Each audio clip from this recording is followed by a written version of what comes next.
Bienvenidos a la clase de hierro y sus aleaciones, unidad 2, parte 3.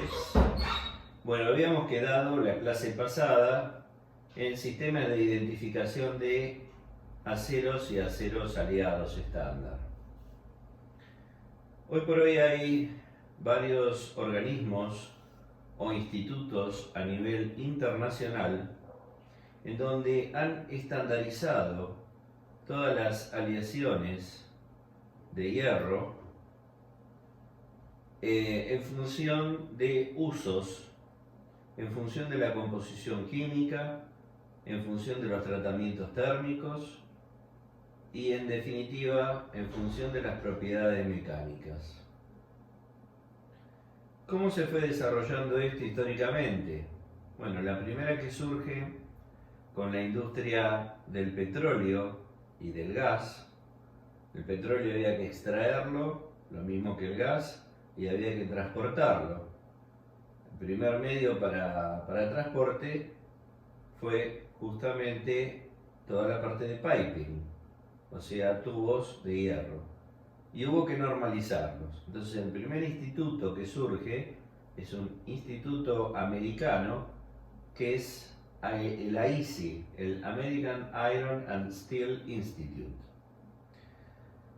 Tiempo después, otros rubros, como el de fabricación de coches, empiezan a tomar importancia en las sociedades y aparecen aleaciones nuevas, función de el desarrollo, la mano de la ciencia y la tecnología, que en búsqueda de las mejoras en las cualidades de las aleaciones, empieza a hacer desarrollos en particular para la industria de fabricación de coches.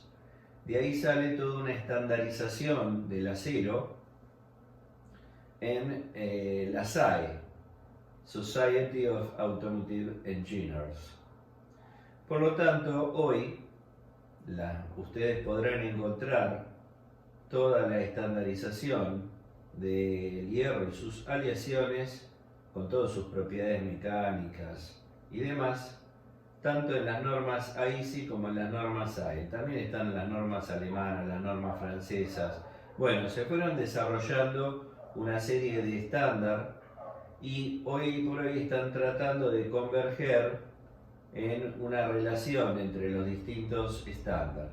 Pero sepan, si en algún momento tienen que buscar alguna aleación determinada y sus características mecánicas, que hoy existen dos grandes normas, que son la AISI y la SAE, entre otras.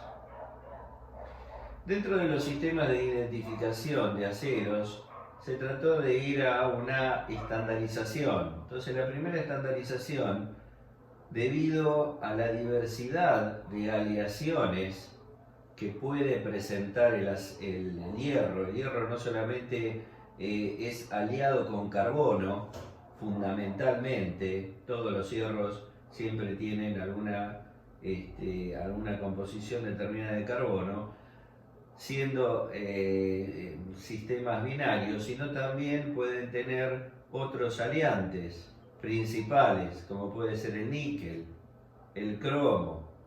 Puede haber sistemas ternarios, como el cromo-níquel con contenido de carbono, como el cromo-molibdeno con contenido de carbono, como el cromo-vanadio, como el cromo-silicio, y pueden haber sistemas incluso cuaternarios, el cromo-níquel-molibdeno, que es la serie 8000, también con contenido de carbono. Cada una de estas familias, entonces, la más simple, que es la de los aceros, con soluto o aliante carbono dentro de la matriz de hierro, es la serie 1000. El primer dígito va a significar justamente de qué aliante principal estamos hablando.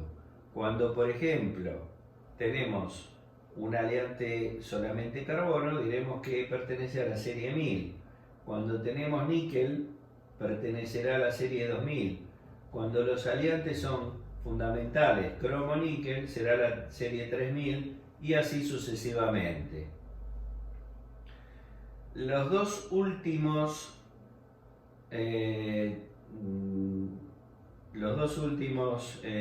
posiciones, ¿sí?, de la familia, o los dos últimos dígitos, corresponden al porcentual de carbono que tiene la aleación. Por ejemplo, a continuación vamos a ver los aceros bajos en carbono, que son aceros que están entre el 0,008% y aproximadamente 0,15-0,20%. Serán aceros de la familia 1000, y si hablamos, por ejemplo, de un 1010, o sea, 1010, diremos que es un acero al carbono que tiene un nominal de 0,10% de carbono, un acero bajo carbono.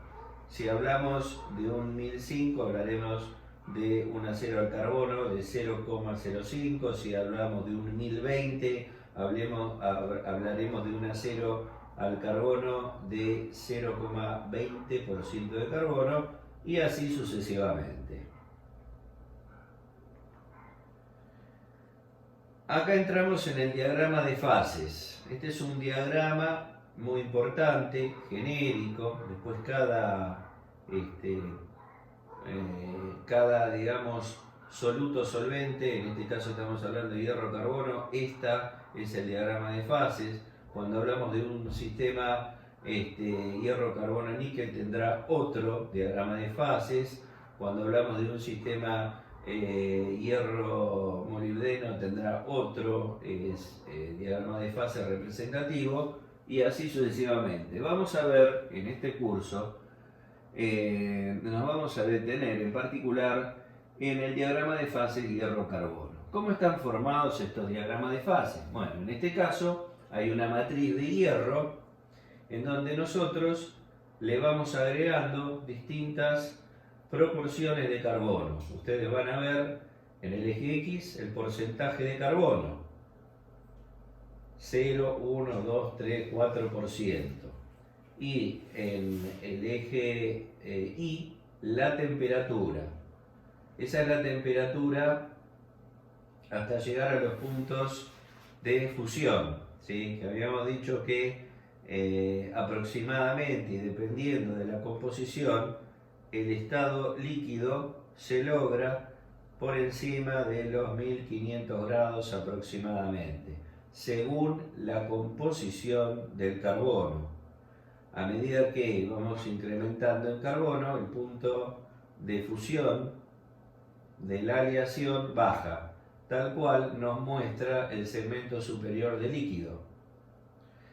Cuando entramos en la fase de solidificación, empiezan a aparecer, de acuerdo a las temperaturas y los porcentajes de carbono, zonas que tienen un nombre determinado: zonas austeníticas, zonas ferríticas, y hay un nombre que figura como área o zona de cementita.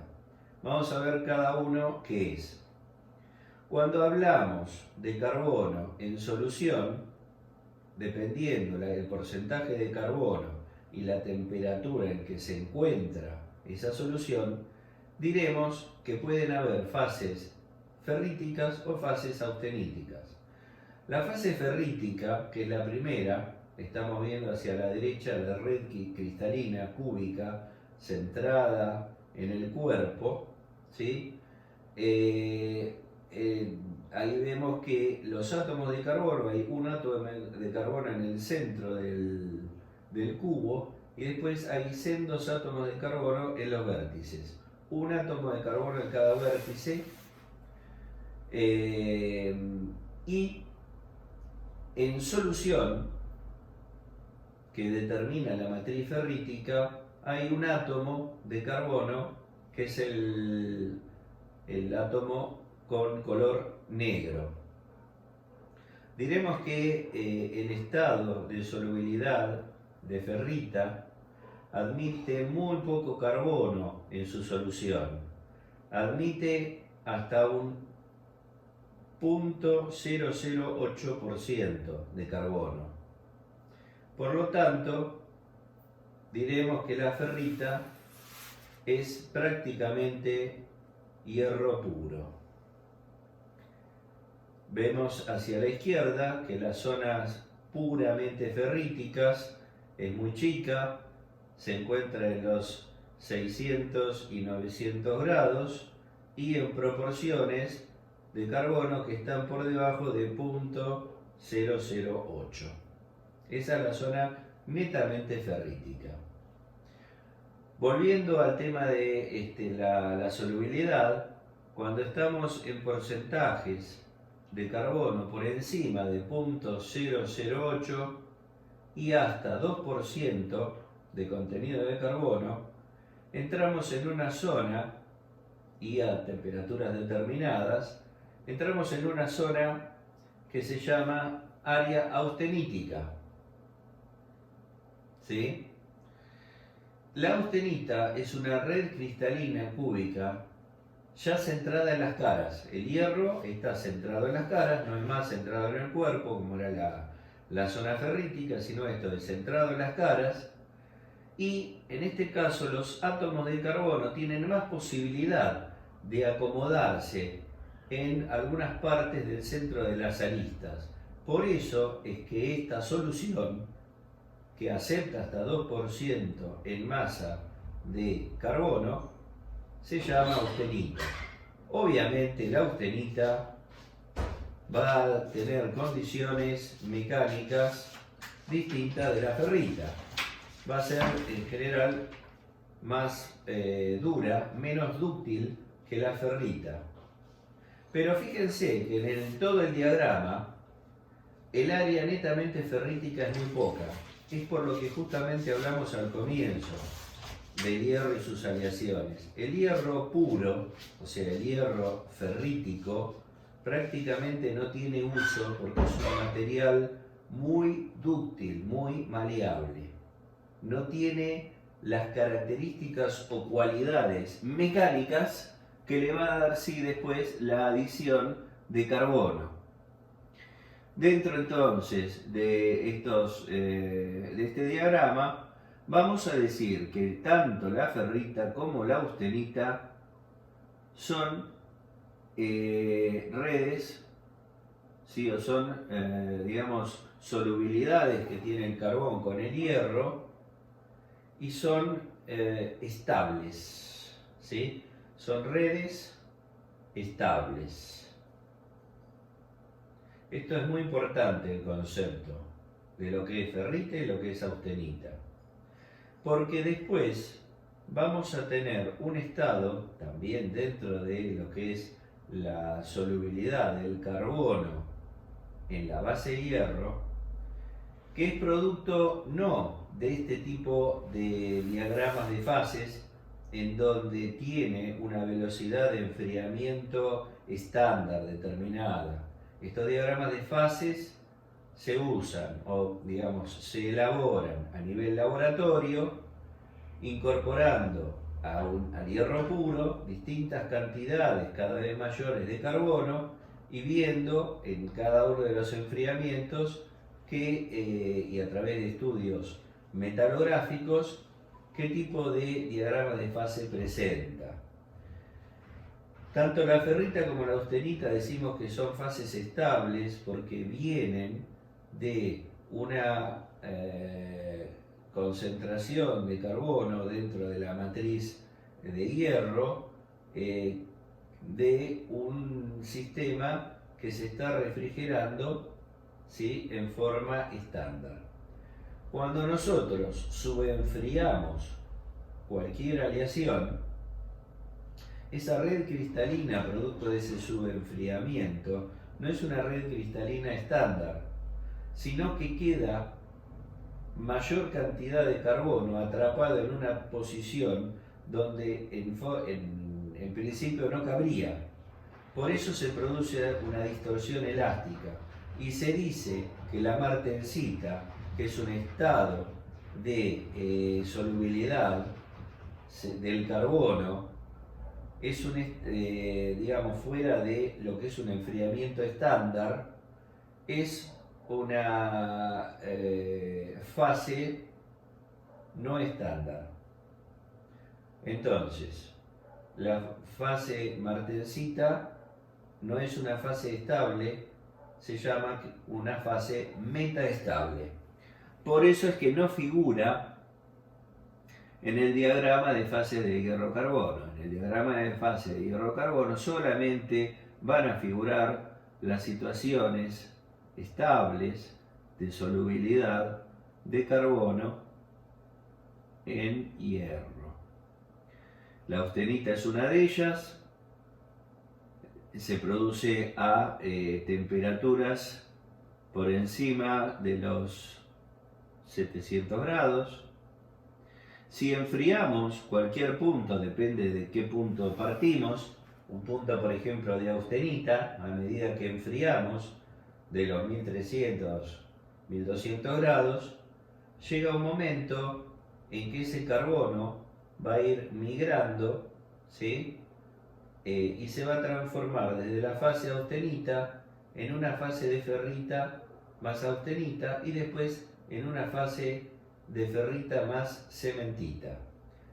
La cementita es un compuesto químico en donde los átomos de carbono reaccionan químicamente con el hierro, transformándose en carburo de hierro. El carburo de hierro tiene una red cristalina particular que migra hacia los bordes del grano del hierro más carbono en solubilidad y le da una dureza extra. Por lo tanto, diremos que la cementita no es carbono soluble en hierro, como es un estado de ferrita o un estado de austenita, sino que no hay una solubilidad entre el carbono y el hierro, sino que hay una reacción química. La cementita es una sustancia totalmente distinta, que es carburo de hierro, que migra hacia los bordes de grano y le da una dureza extra a la aleación. La cementita es entonces la parte que vimos de precipitados duros. Nosotros podemos dar dureza a un material de base como el hierro, solubilizándole carbono, pero también este carbono, o parte de los átomos de carbono reaccionan con átomos de hierro, transformándose en la sustancia carburo de hierro cementita, migra a los bordes de grano y se transforma en lo que se llaman precipitados duros, que es la segunda forma de dar dureza a los materiales. Otra forma de dar dureza a los materiales es cuando a la solución le damos una tasa de enfriamiento rápida, distinta de la que se usa en el diagrama de fase hierro-carbono, y entonces esa estructura queda distensionada. ¿Por qué? Porque se forma también martensita, que es un estado metaestable. Por lo cual, si nosotros a través, por ejemplo, con un porcentaje de carbono determinado, queremos aumentarle la dureza, podemos incorporar más carbono o directamente podemos ese carbono terminará siendo ferrita más cementita, o directamente Subenfriándolo tendríamos estructuras ferríticas, cementita y martensíticas, que es un estado metaestable. Y como tal, como estado metaestable, no se incluye dentro del diagrama de fases estándar de hierro-carbono, porque repito, este diagrama de fases hierro-carbono se hace con un enfriamiento estándar, muy lento, a fin de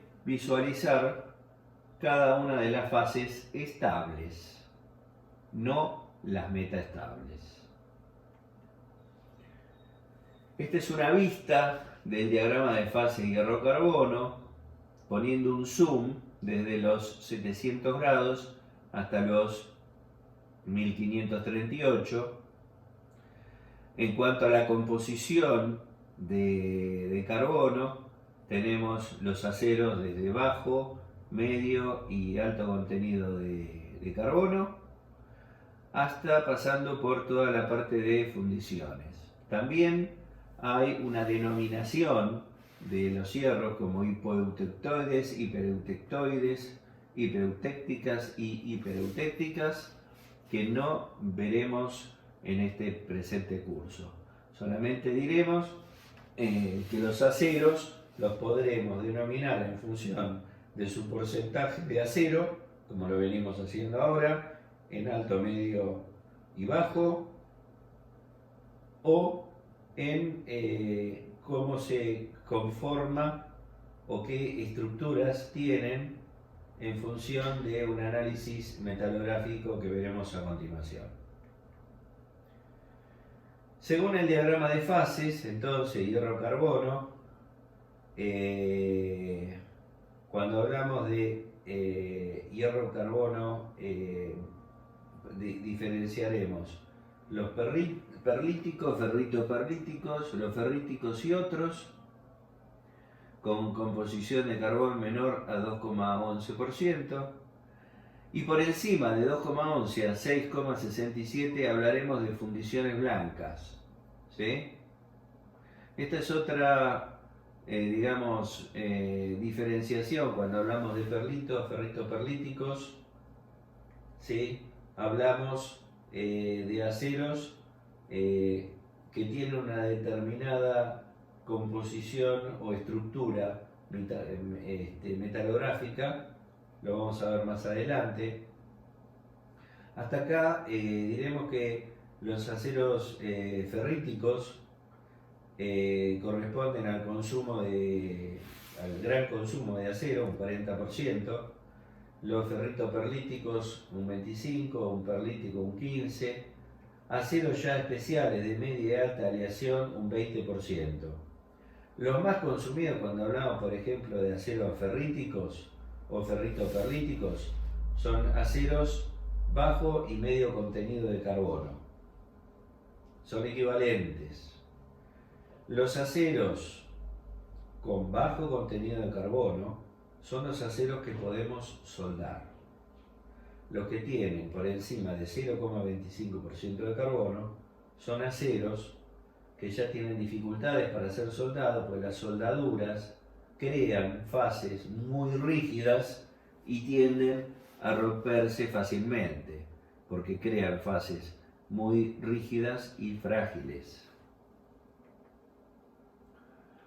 Nuevamente, en cuanto a clasificación de aceros, cuando hablamos, por ejemplo, de aceros de bajo contenido de carbono o plenamente ferríticos o ferritoperlíticos, son los aceros utilizados como estructurales en tubos, oleoductos, gasoductos, tendidos eléctricos, como en construcción. Toda la parte de hierro de edificios, plataformas marinas, recipientes. Por eso, el acero de bajo carbono, ¿sí?, es el más usado. Bajo y medio carbono son los más usados. Bajo carbono es todos los usos que acabamos de ver. Uso en construcción, uso en piping, perfilerías. Cuando habíamos hablado de la definición en ferrita y perlita, habíamos dicho que la denominación estaba dada por cómo se ve la estructura cuando lo analizamos desde un punto de vista metalográfico.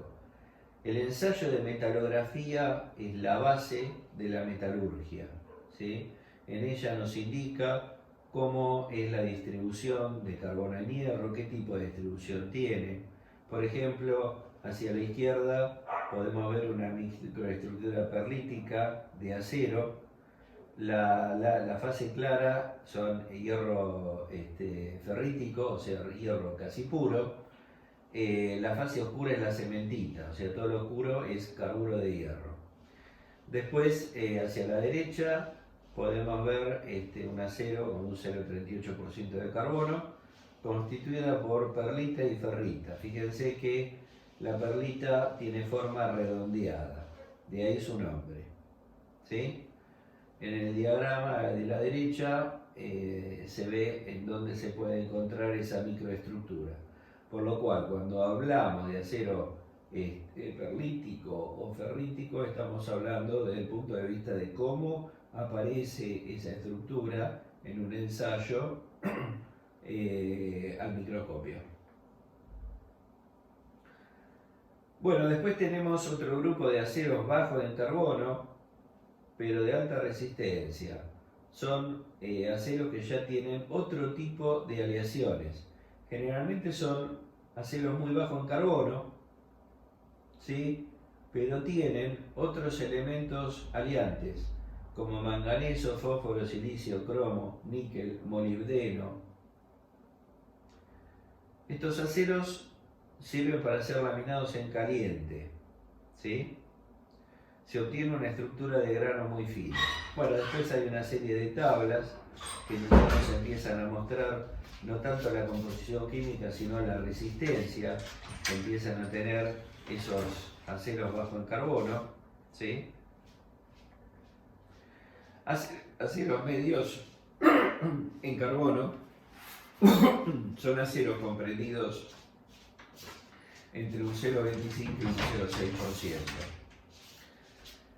Estos aceros, si bien en general no son soldables, acuérdense que los soldables eran por debajo de 0,25, pueden ser tratados térmicamente mediante austenización, temple o revenido, ¿sí?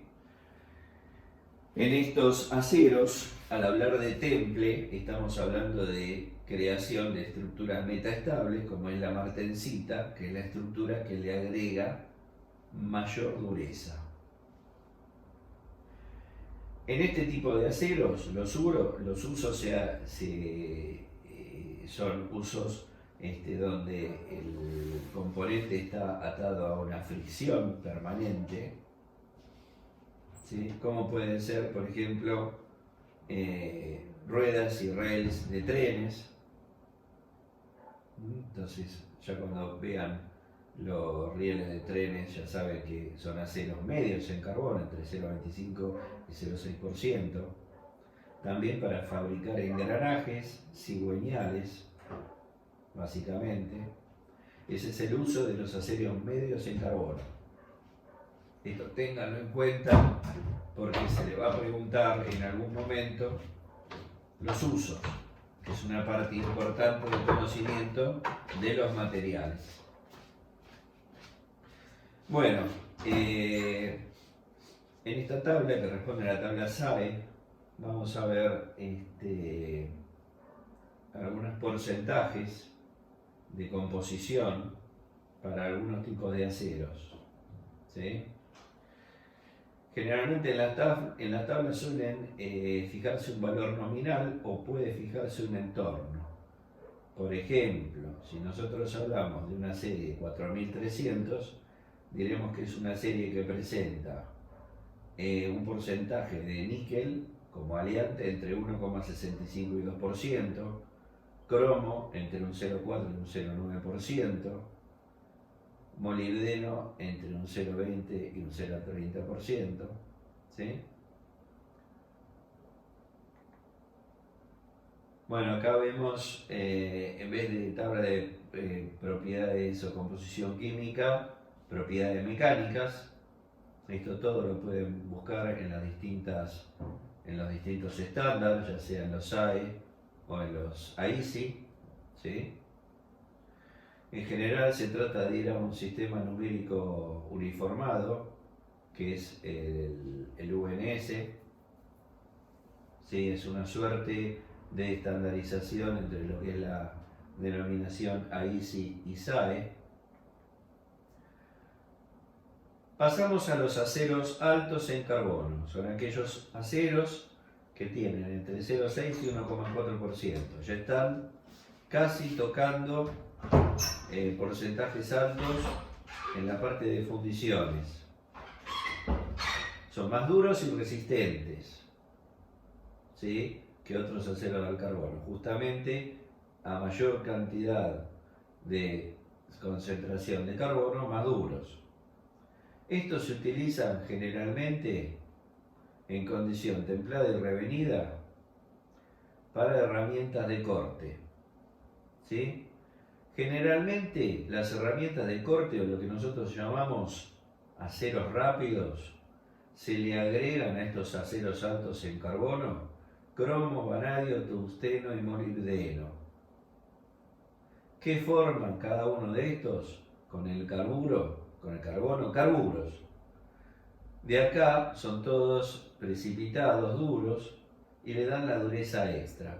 Así como hablábamos de cementita, que es el precipitado duro por excelencia, cuando le agregamos estos tipos de componentes como el cromo, vanadio, tungsteno y molibdeno a aceros altos en carbono, se forman carburos de los distintos materiales que le dan dureza extra.